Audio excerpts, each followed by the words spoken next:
right here, right there. Those are the brakes. Oh. Okay. What I want to do is I'm going to grab a helmet here, okay? And I'm going to let you try this bicycle.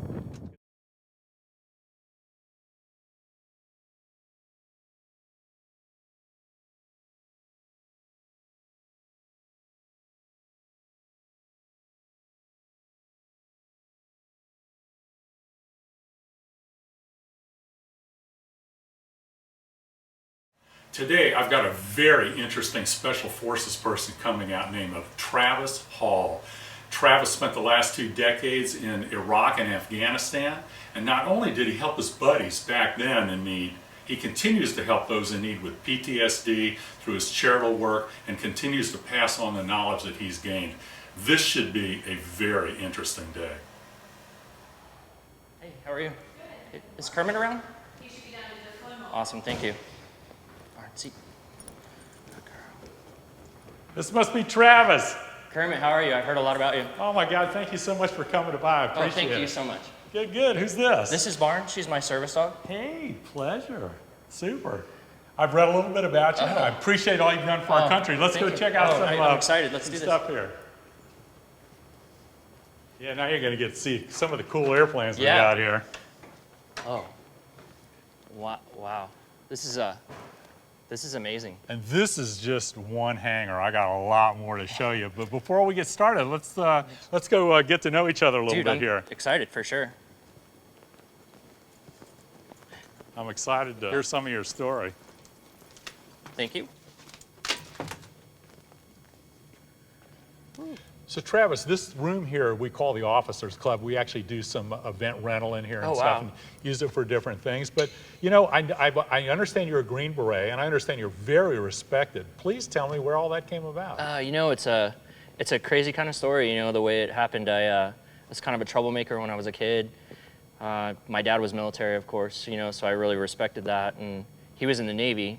Growing up, we moved around a lot, and I always had a lot of respect for the military, and I wanted to not only impress my dad, but to have him be proud of me, you know. So while not joining the Navy, being different from him, I joined the Army. And, you know, I joined as a Ranger, and the natural progression for me was to go be a Green Beret. And, you know, you'd see the Green Berets when you were, you know, rigging up for a jump or doing cool stuff, and they were always like the cool guys, you know. So, of course, I wanted to be the next level cool guys. You know, I wanted to be a better soldier and Ranger, so I tried out for Green Berets, and I made it.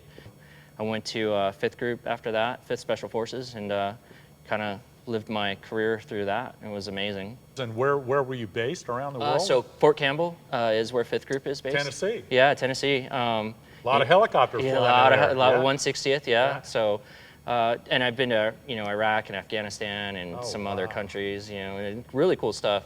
I pretty much specialized in the Middle East. You know, when I went to language training, I took Arabic, so you know that kind of put me right there in the middle of the war and stuff like that. So you couldn't have learned Hawaiian. I asked to go to Asia, but they said no. So yeah, I'll be darned. Yeah. That's awesome. This place is amazing, though. I'm so impressed with what you have here. I kind of did some research online before I come in here, and it's like the dream spot, you know? Well, you know, my fascination with flight started as a kind of a hobby gone wild, and I flew model airplanes, and I eventually got into radio control airplanes in high school, and I met somebody who was actually building a home-built airplane in their garage. Wow. And I bought a set of plans when I was 16. I built most of my first flyable airplane before I graduated from high school. And since then, I've just been on a roll.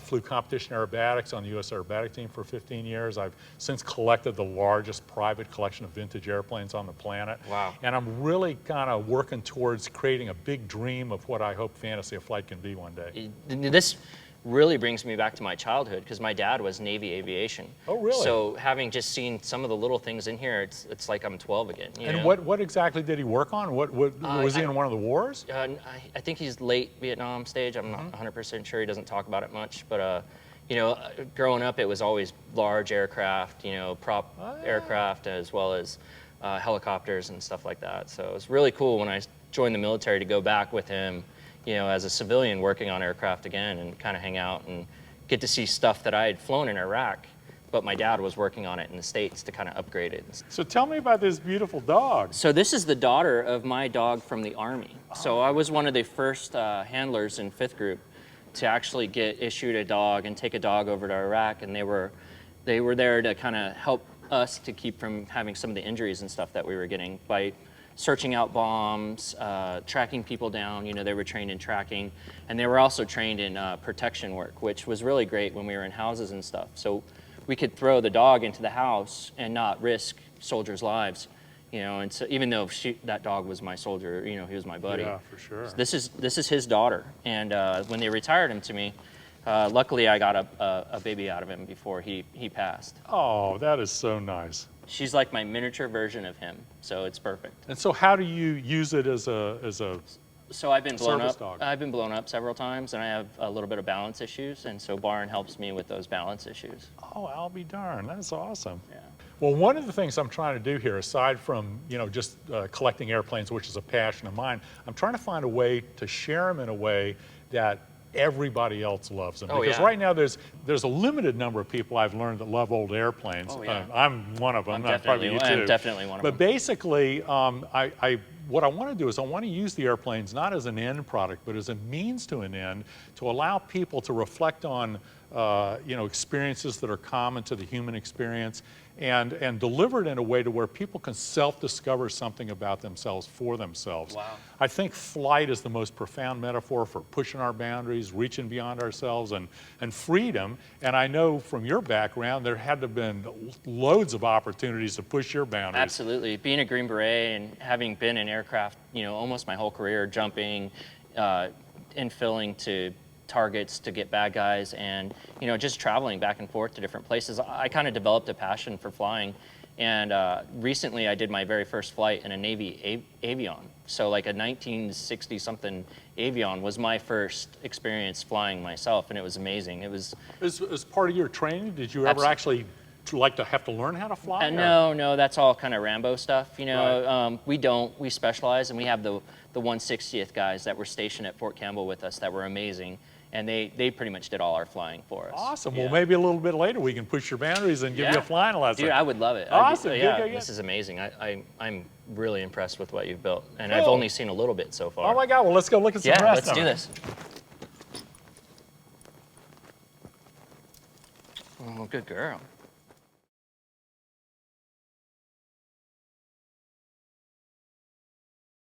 So we've got all sorts of airplanes from the 20s and the 30s. This is a World War I reproduction of a Fokker D7. It was a famous German fighter.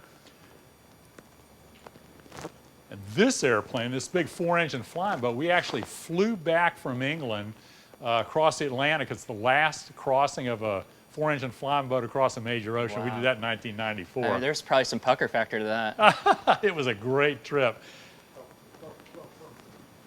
This airplane here is kind of a World War II training airplane. Mm-hmm.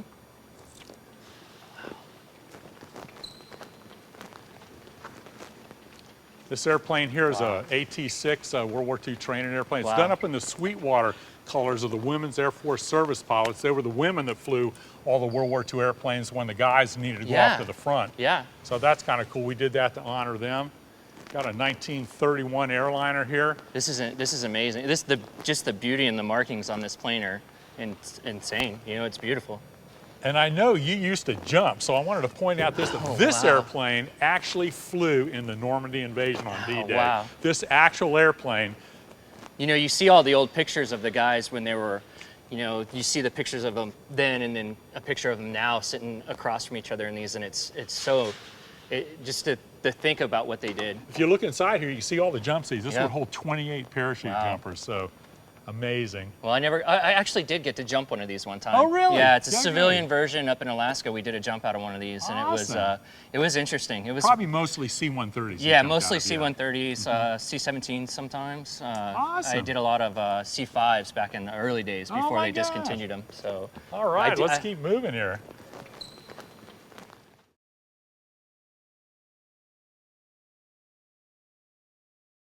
Come on, let's check this out.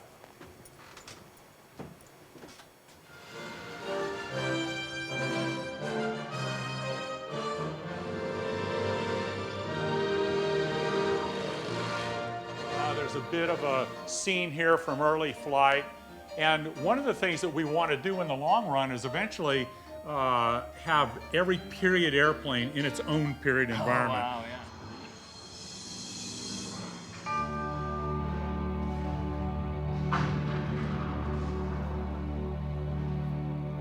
So right now, there's not really a story being delivered, but in the future of Fantasy of Flight, this is how I want to immerse people in environments to really set that emotional hook.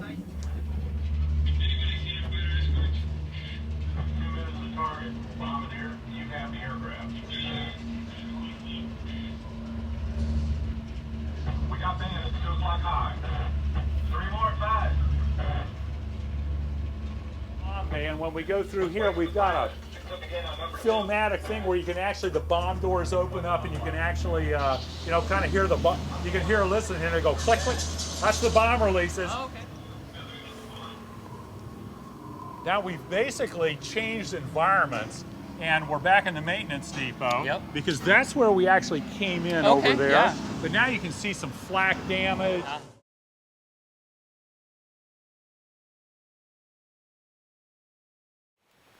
Yeah, so I've got this audio experience I really want you to hear. Oh, And yeah. this is kind of combined with the immersive environments that we went through, is really how I hope to implement getting people to look at their lives from different perspectives. This airplane here is a Supermarine Spitfire. It was a very famous airplane that the British flew during the Battle of Britain in World War II. And it's a really sexy airplane, you know, with the lines. Oh, absolutely. It's got a Merlin engine in it, which is the coolest sounding engine you have ever heard. Wow. So if you get a chance, I just want to get you up inside here, and you can just walk right up, stand on the parachute. Yeah, just walk right up. It's kind of slippery. Actually stand on the flat part there. flat. There you go. And go right to the parachute. Leg doesn't bend like it used to. No, it doesn't. Yeah, and just kind of sit right down there. And Oh, wow. super. Wow. So this is what they looked at, and that's the control column. There's the ailerons, which will wiggle the wings out there that way. Wow. If you pull it back and forth, operates the elevator. Yep. And your feet, there's 2 rudder bars there. Put your feet on there, and that moves the rudder there. Oh, wow. Okay, kind of like on a boat. Wow. And it's kind of key because this audio experience that you're going to listen to taps into the fact that the British airplanes, there's a little handle on the control column there, right here, right there. Those are the brakes, okay? And in the American airplanes, they use hydraulic brakes that the pilot would have to push with his feet. Oh, wow. Okay? And it's kind of pertinent in this story that the brakes here, you pull with your hand and you just wherever so if it's straight, if they're neutral, then you stop straight ahead. But if this one is further forward, then this one applies more brake. Okay, yeah. So it's kind of pertinent to the story. So basically, what's going to happen here, there's a theme to this particular audio experience, and it's basically how many times in life do we accept the limitations that others place upon us? And what's going to happen here is I narrate this, and we're going to start out, and I'm going to basically say that. That sets the tone and the theme of what you're about to experience. Okay. Then we're going to suck you into an entertaining part where you're going to become a famous character in history that flew one of these airplanes that relates to that theme, okay?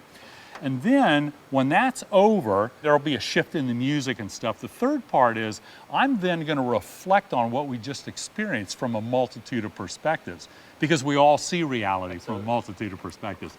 And what's going to happen is I just met you, I can only imagine what you've gone through, but I really don't know you. And so each person's going to be different, and basically by reflecting on a multitude of perspectives, I'm laying out a buffet of choice. So what applies to you and however you internalize that becomes your own self-discovery process. So that's for the left gear there, and it's about 9.5 minutes. And go ahead and put the headphones on. There's a little bit of a, it should be okay, but there's a volume control right there. Okay. Enjoy.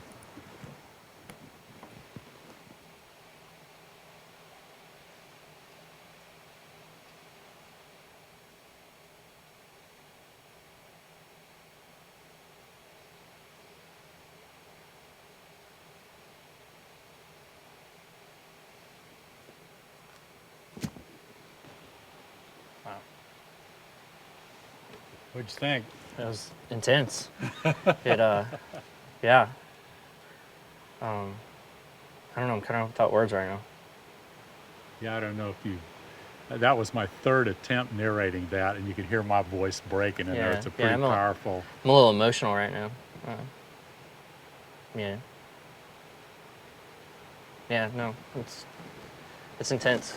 Did was there not any specifics, but were there things that popped up from your past or maybe presently in your life that related to the theme? You know, like having people put limitations on you is, it definitely happens. I feel like it happens in pretty much everyday life, you Yeah. know, like whether it's, you know, saying someone, you know, either not thinking you're living up to your potential or, you know, like, you know, even yourself not living up to your potential in, you know, like say school or life or, you know, being a father or, you know, any one of those things. I gave up a lot of my older kids' childhoods to go fight the war, and I think that limits me even today. You know, the fact that, you know, I wasn't there for them when they were growing up, and I feel like I'm a little limited with them as, you know, my children, and that we don't have the relationship that we should have. You know, because And pushing boundaries isn't always a physical thing, you Yeah. know, emotionally, spiritually, and Absolutely. mentally as Yeah, well. absolutely. You know, so, and you know, you've done amazing things relative to what other people can't even imagine doing in the physical and what you did in the combat situations. But still, everyone has their own limitations, Absolutely, yeah. and we each have to find our power in going beyond and self-discovering the potential that we have within. no, absolutely, yeah. I feel like I'm limiting myself in, you know, my goals even, you know, Really? like I have goals and I'll put that off for a little bit, or I'll do that, you know, next year or stuff, like, you know, like flying is one of them, you know, but it's just something that I need to just grab a hold of and stop making, basically making excuses for myself, you know, and just do it kind of thing.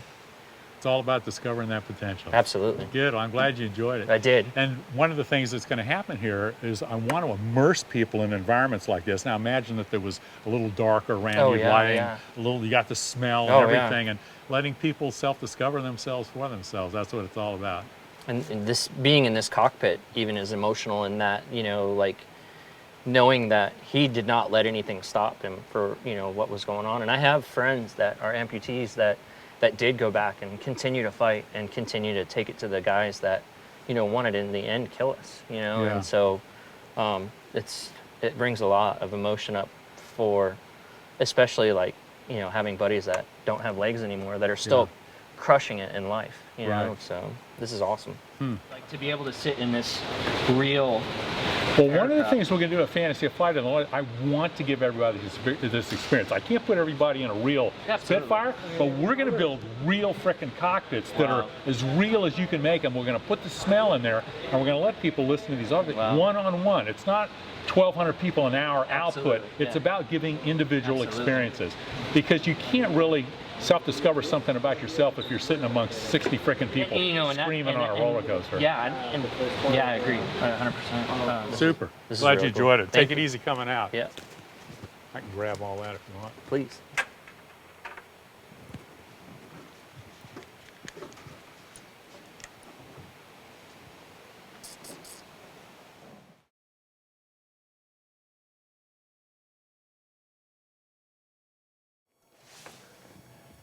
Yeah, so, you know, to me, Fantasy of Flight's all about pushing the boundaries. Absolutely. And I think, you know, from a human experience, basically we have body, mind, heart, and spirit.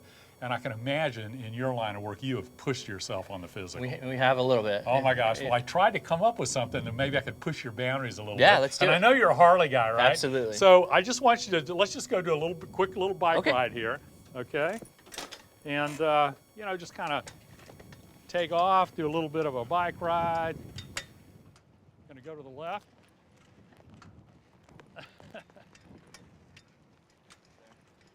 There we go, to the left.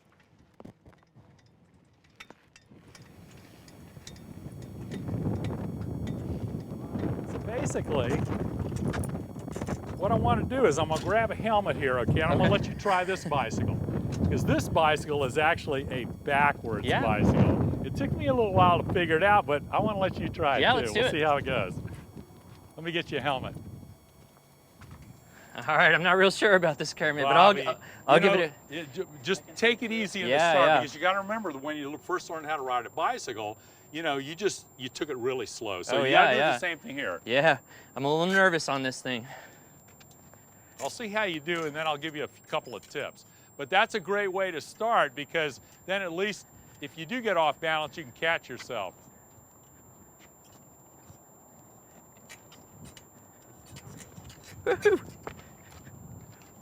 Go the best you can, keeping your feet out and just cruise. Yeah, for sure. Okay. I keep wanting to look down, but my mind keeps wanting me to look up. No, I don't have a, look down a little bit. I would say look down. I think that's what I did. Continue doing that when you feel comfortable and lift your feet up and go as far as you can go.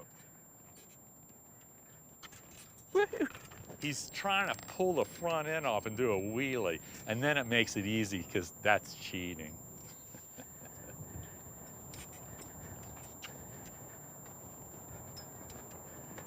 Just try and go straight and then keep your feet up and then cruise.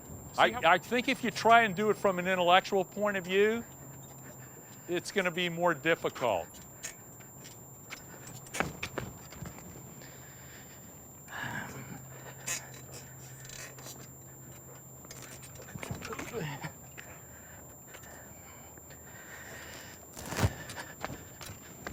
Yeah, you're actually adding to the difficulty at this point by trying to pedal. Yep.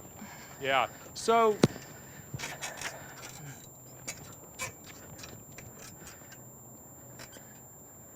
just a little tip here, and just because I think if you look back to when you learned how to ride a bicycle as a kid, okay, the one thing you did not do was approach it from an intellectual perspective. You didn't say, I'm going to do this and I do this or whatever.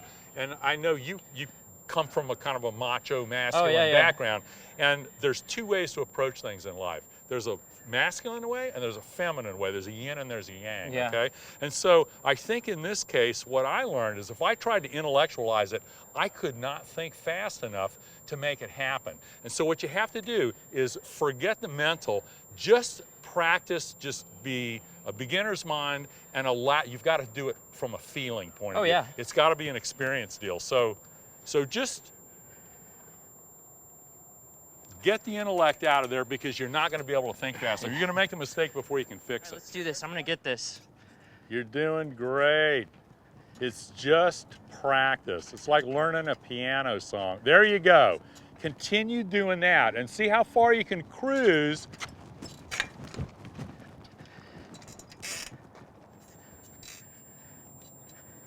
Okay, let's get a little cruise. Try and hit me, Travis. Whacker, I'm gonna kick your ass. Now, see how far you can cruise. Just let your body fix it. There you go, there you go, there you go. There you go, that's it! That's it! Just let your body do it. Don't let this do it. Just let it feel. Oh, absolutely. It's tough though, let me tell you. I thought, I could do anything, but I mean, I guess there's even a couple things a Green Beret can't do. Yeah, no, you can learn how to do this. It just takes time. It just takes time. But good for you. I appreciate you trying. Dude, thanks, man. Thanks for challenging me, dude. I appreciate it, man. Let's see you do it.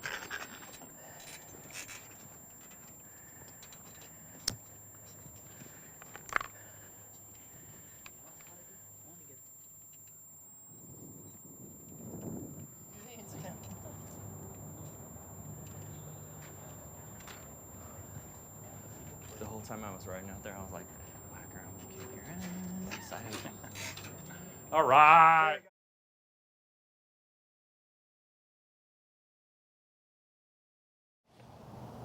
Okay, so what do you say we go fly something pretty cool, huh? What do you think? Playing that? Yeah, yeah. Wow. This is a dual control P-40. Wow. Curtis Warhawk. This is the type of the airplane that the Flying Tigers, a very American volunteer group, flew early in the war before we actually entered the war in World War II. Wow. And this is the only dual control airplane that was built at the factory during the war. Some other people, they have single seats, they kind of convert. Yeah. But this one is an actual wartime airplane. It's the only one in the world, so It's going to be pretty cool. Kermit, you have so much cool stuff, man. It's amazing.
Pretty cool. Oh man, that was amazing. Okay, Mags, Master, fuel is off. Was that cool or Oh what? my God, Kermit, thank you so much, man. Thank you so much. That was amazing. Oh, my favorite had to be when we were doing the rolls, man. Yeah? That was awesome. Yeah. Pulling G's, doing rolls, I loved it all. Well, super. I know you want to fly aerobatics one day, Yeah, one so day, that would hopefully be that'll awesome. be a little bit of inspiration. Perfect. This was amazing.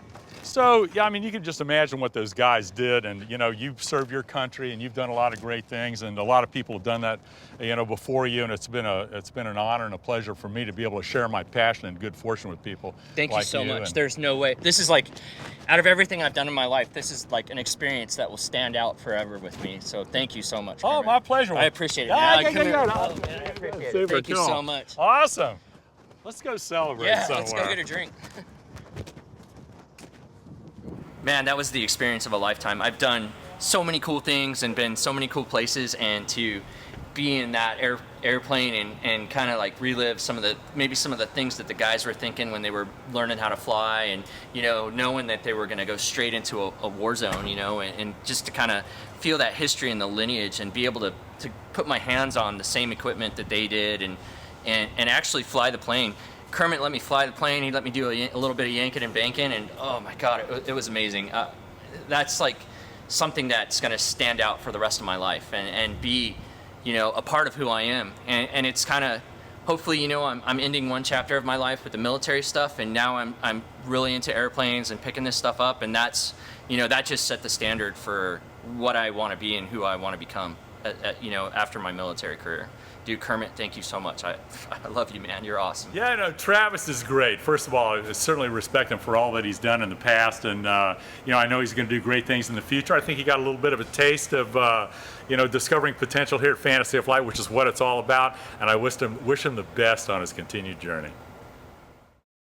You know, when Travis first showed up, I really didn't know what to expect. I know he was a pretty macho guy, and it was going to be pretty tough to find something to push his boundary in the physical. But it was interesting. I think, you know, I suspect he's got some demons he's dealing with. You know, he has a little bit of PTSD, and I think there are things that he's going to have to push beyond in the future. And I think one of the ways for him to do that is to focus on the present and think about dreams of the future, and hopefully some of that past that he experienced will go behind him. I think also too, it was interesting. I was kind of expecting a very kind of a macho, totally masculine guy, and there's a great soft side to Travis, and I think with the bicycle experience, I think maybe initially he tried to explore that and accomplish that, kind of with that macho, go get it, left brain analytical way. And I discovered, and I think he discovered as well, that is not the way you can do that. The way that I think you ultimately do that is just by feel. If you put yourself back when you learned how to ride a bike, we never sat there as kids and intellectually figured out how that was going to happen. We just did it. We just kept practicing and kept practicing. I think that's a metaphor for life. So I wish Travis the best on his future journeys.